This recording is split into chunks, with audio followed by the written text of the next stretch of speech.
Welcome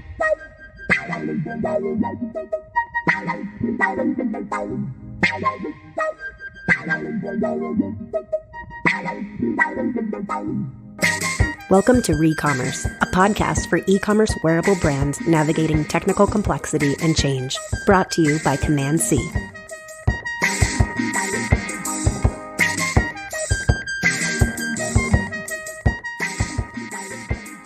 Welcome to another episode of Ecommerce. Today, I'm here with Tim, a tech lead at Command C. I'm Sarah, the founder of Command C, and today we're going to be talking about optimizing checkout. Now, I know we've all read a million articles about optimizing checkout, so today our focus is going to be slightly more specific, and we're going to dissect the ins and outs of optimizing for mobile checkout as well as the mini cart or the flyout cart. So with that, welcome, Tim. Glad to have you here. Hi, Sarah. It's great to be here today. And it's a good thing that you're talking about mobile because we've seen mobile checkouts increase by 20 to 30% over the past year.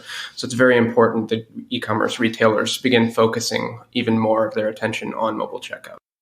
That is a massive number for 1 year. That is a huge increase, and that's why it is really important for that mobile focus. Yeah, I think it's, not only is it a huge increase, but it's such an indicator that mobile shopping is not going away. So, we always can encounter a little bit of resistance when it comes to doing one more thing, but this is a really important thing. What about the mini cart? The mini cart is a great feature for e-commerce retailers to use to help their customers through the checkout process. But so many merchants are beginning to use the mini cart incorrectly and putting too much focus on the mini cart and taking away from the traditional cart and therefore distracting. Well, I cannot wait to dig into these topics. But before we do, I want to set some sort of high-level strategic guiding principles that apply when it comes to optimizing any facet of checkout, be it, the two kind of angles that we're going to discuss today or desktop. And those guiding principles are to minimize distractions, to minimize obstacles, and test, as we put it here at Command C. Let's talk about a few examples of each of those guiding categories of mistakes that we often see. Sure. So when it comes to distractions, once a customer has decided that they want to click that button into your checkout process, you want to do as little as you can to distract them from that process and encourage them as much as possible to move all the way through. So one of the things that I very strongly recommend is to remove as many distractions, such as the header and footer should be very simple to keep users focused on those checkout steps. Yeah, it's so interesting because this is such a thing with Shopify, right? Like once you pass the cart, the header and the footer look really different. They do. And for years, that's been, a common request is more customization there. Not to go off on a Shopify tangent, but, the two of the most common requests that we get with Shopify are to add more customization to the checkout process and one-page checkout. And we've always said that, Shopify has its reasons for doing it this way. That's just such a testament to this point of even if it kind of breaks continuity with the rest of the site, minimizing distractions once someone has hit checkout takes precedence.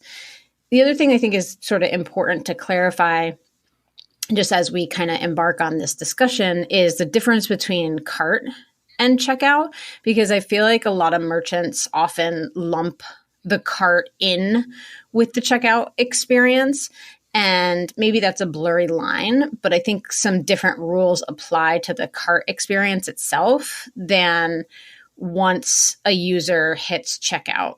Absolutely. So, in my mind, when somebody is sitting in their cart, they're still evaluating whether they're wanting to make that purchase. Mm-hmm. They might still be looking at products, they might be evaluating pricing, they might be looking to see what tax or shipping fees might come to in the end, and they're still in the process of in that decision making process. Once they hit that begin checkout button, they've made that decision they want to purchase from your site. Mm-hmm. And so you really need to encourage them to go through that process from that point. Yeah. So in terms of minimizing distractions, I know that something we talk about a lot internally here is upsell, right? So where is upsell appropriate? Where is upsell, not recommended? That sort of thing. Yeah, absolutely. When a customer is still making a decision, that's when upsells are very much appropriate. So on the product pages, in the cart, those are excellent places for upsells or cross sells. Once somebody again has made that purchase decision, you really don't want to be offering any additional distractions, and that those upsells or cross sells really become a distraction at that point. Mm-hmm. I think another common distraction is merchants trying to add a little too much information to the cart or even the checkout process. So obviously, you want to be clear with your users and make sure that they're making an informed purchase and they have all the information they need. But I'm often finding myself asking, is this something that would be better for an FAQs page rather than language that has to be in the checkout or the cart? Right. So things like shipping policy, return policy, those elements would be excellent for an FAQs page, but you really don't need to present them there during that process. Yeah. Right.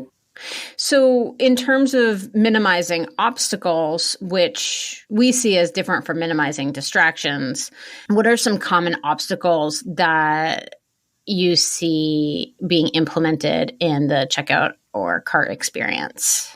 So I see an obstacle as anything that actually prevents the user from moving through their checkout. Mm-hmm. So some of those obstacles would be if you're asking for too much information that's required, or if you're not giving them enough feedback that this is the information that you're expecting, or possibly even if you're not giving them a reason why you need an additional piece of information that they're not used to giving. Mm-hmm. Yeah. I also think a super common one is forcing users to register for your site. Absolutely. And, guest checkouts are around for a reason. And that's to reduce the obstacles for people moving through the checkout process. If somebody has to register for your site, they may really only intend on making the single purchase from your site. And so that forcing them to create a username and password is just an extra step that's not necessary. Yeah. I mean, there's the point of I might be a one-time customer, but there's also just the apprehension around having another username and password, right? Absolutely. Like I experience that all the time. Yep. So many usernames and passwords. Yeah. Oh man. LastPass. So, all right, let's address testing, because I know testing is a huge word.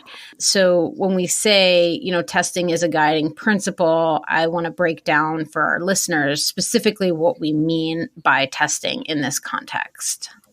So there are several different layers of testing. One layer is just making sure that the checkout process works. Mm-hmm. So just going through it on all devices and making sure that you're able to complete the checkout process without any problems.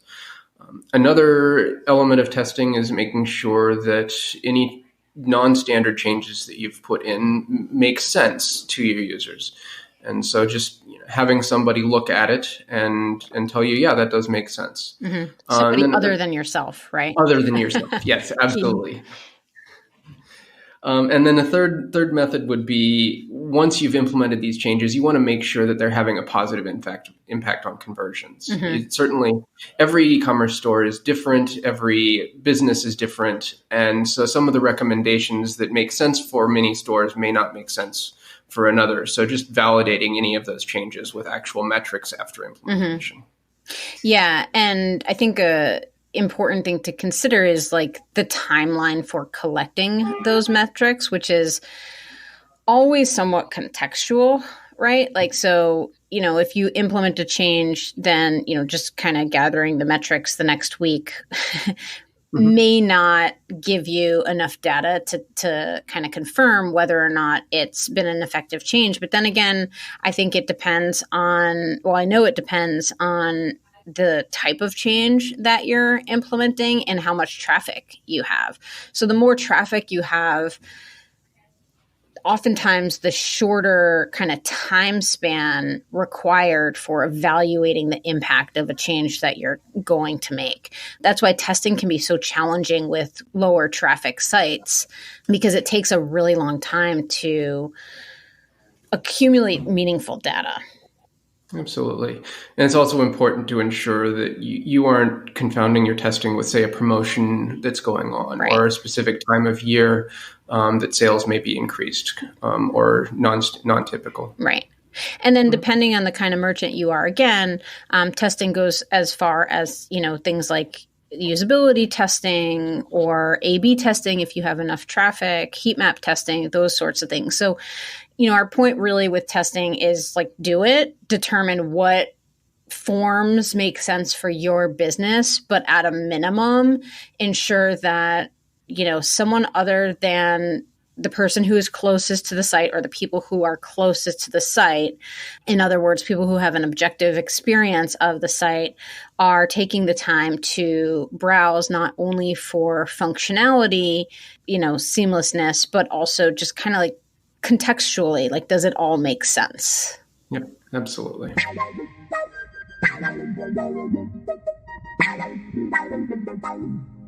You're listening to Recommerce, a podcast for e-commerce wearable brands navigating technical complexity and change.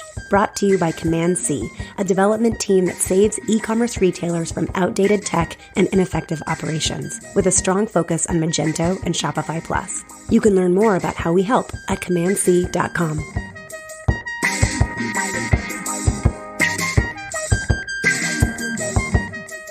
All right, now that we've set the groundwork for sort of the high-level strategic guiding principles of cart and checkout optimization, let's dig into the nitty-gritty of mobile checkout. When a merchant comes to us saying that their site is not converting on mobile, where do we start? Well, the first thing, I'm actually amazed at the number of e-commerce retailers that haven't properly tested their site on mobile. There's just like a glaring issue that would just be obviously caught if somebody were to go through on mobile and perform a checkout. And just out of curiosity, do you think that's actually because it hasn't been tested, or because the wrong people are testing it? It could be either. Either somebody who isn't familiar with the technologies or the process, or it's also possible that they just haven't considered the amount of mobile checkout that's been increasing. Yeah, makes sense. I guess what I was kind of getting at there is I see people really close to the site being the testers of the site often.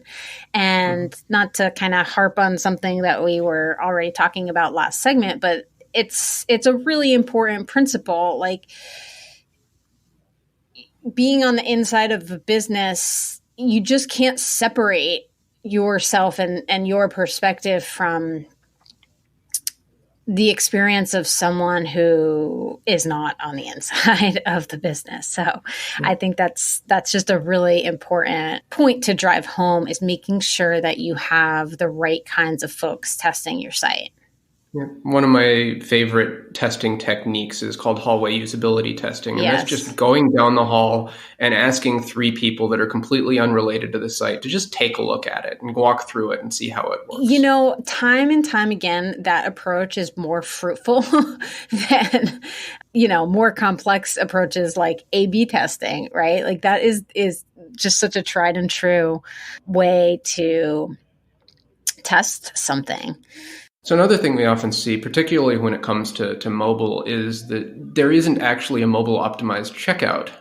So when somebody goes to check out on their mobile device, they're going through the desktop checkout process. Mm-hmm. And that checkout makes it very difficult for somebody to tap on the form fields or navigate through the process. So when we're talking about obstacles, that is a very large obstacle to check out. And when you say that they're going through the desktop checkout, do you literally mean that the site is not responsive, or that the checkout hasn't been reimagined or reorganized for a mobile device?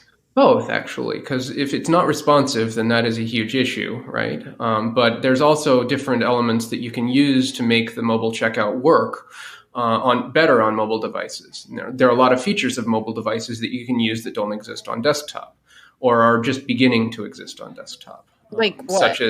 Such as autofilling of form fields. Your mobile device knows a lot about you, knows your name and address, and can pre-fill that information as long as the forms have the hints that the mobile browsers need in order to put those fields in the right place.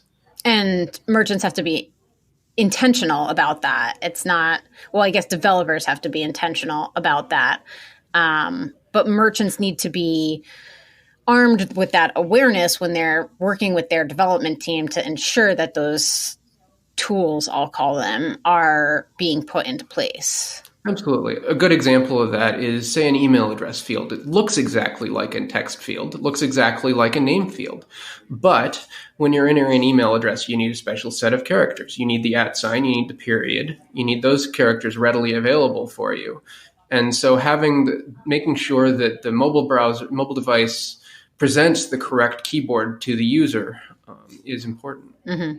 As a user of mobile checkout, one of my pet peeves is when form fields are too small, or buttons are too small, or they're just too close together, like there's not enough white space between them. This feels like a really big barrier to me. Yeah, a lot of designers don't take into account the size of somebody's finger when putting in a design. Mm-hmm. And you need space to be able to touch on a form field and put your information in. Mm-hmm. What about mobile payment methods? How critical are those at this juncture in time? What's your perspective on them? Mobile payment is such a time saver for so many people.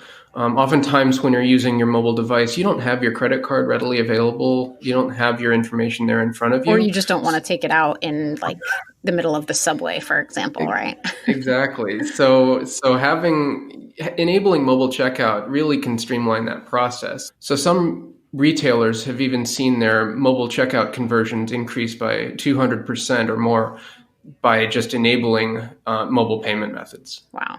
All right. Let's shift our focus to talking about the mini cart. I see a lot of missteps when it comes to the use of the mini cart. And I think maybe a good place to start with this would be to talk about the history of the mini cart and where, it originated from. Absolutely. So if you think back in the days of e-commerce, when a customer added their product to their cart, they were taken to the full cart. Then the mini cart came around, which provided people feedback that the item had been added to cart without making them navigate away from their current browsing experience. Mm-hmm. And so that was a huge improvement for user experience during that checkout process. So for example, if somebody wants to buy multiple products, there's no reason to take them away from the purchasing process in order to confirm that an item was added to their cart. Yeah. So now where do we find ourselves? Well, I've seen many retailers overusing the mini cart and really using it as a cart replacement, and just putting too much information in the cart, making it so that you're overwhelming the customer with information when they add one single item to their cart. Mm-hmm. Yeah, and that kind of goes back to the principle of like avoiding distractions, right? Mm-hmm. So absolutely.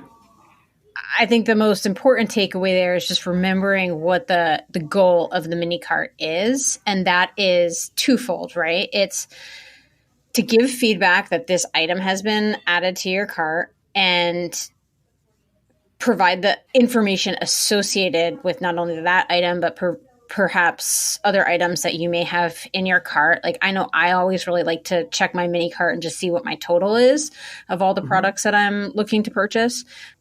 And then to also kind of create a shortcut, but only a shortcut to adjusting my purchase selection, right? Mm-hmm. Like Yeah, so on the mini cart, you don't want to see things like upsells or cross sells necessarily, because it's just taking the information too far.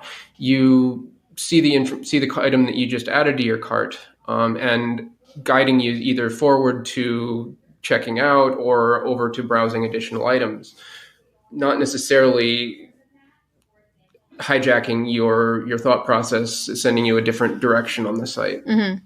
I do think that there's an argument to be made for certain kinds of upsells. Like if there's an upsell that's associated with that particular product that is in the mini cart, or if there's like a product bundling option. In my mind, kind of the line of thought is we don't want to distract, right? So we don't necessarily want to send them to a whole new product category, but if there's a chance for a quick upsell without distracting, then my thought is that there might be some room for that. Yeah, absolutely. So things like service plans or additional components that might be required to improve the experience, those are things that are very much beneficial to have in that mini cart. Mm-hmm. But other elements, like completely different categories, like you mentioned, it's too distracting. Mm-hmm. Another facet of the mini cart that I think is so important is sort of that quick tooltip when the mini cart is closed that shows the user how many items they have in their cart.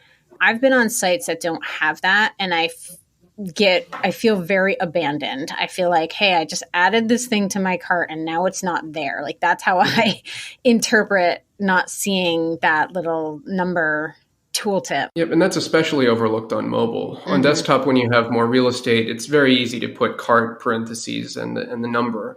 Mm-hmm. But on mobile, when you just have an icon for your cart, it's also still very important to have that context so that the people know, yes, I have so many items in my cart. No, my cart hasn't been lost. It's there. Mm-hmm. So just for that reinforcement. Which brings up a good point.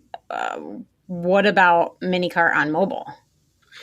And mini cart on mobile, there's so little real estate on mobile that really mini cart just should have feedback on the item that you just purchased and perhaps the total number of items and your total purchase. Mm-hmm. And then guide people to the full cart if or when they are ready to go there. Yeah.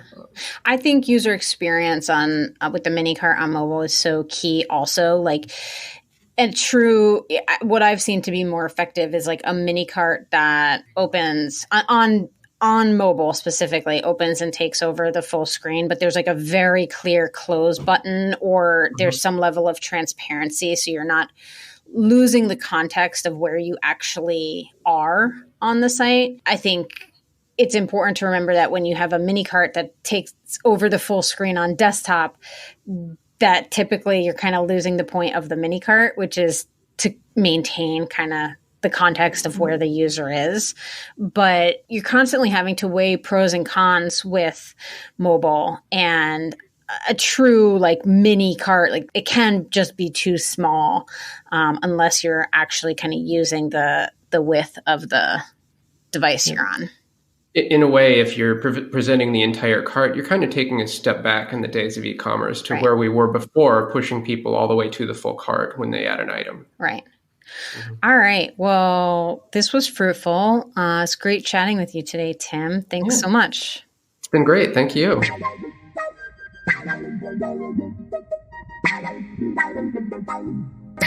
Thanks for listening. We hope you join us again for another episode of Ecommerce.